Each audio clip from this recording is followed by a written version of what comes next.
ja da. Keiner muss drum alleine gehen, denn das Licht ist so nah.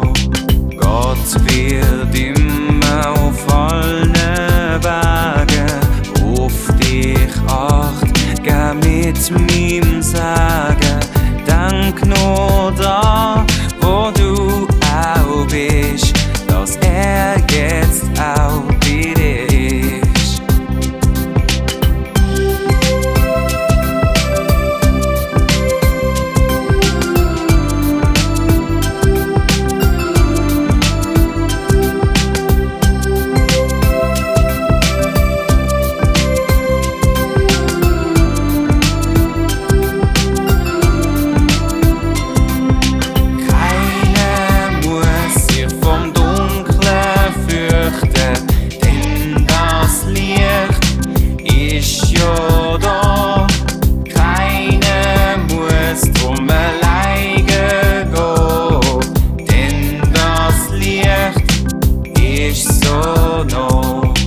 Wenn dich schwere Träume plagen, wenn dich grosse Angst jagen, hüllt dich Gottes Liebe ein und du wirst behütet sein.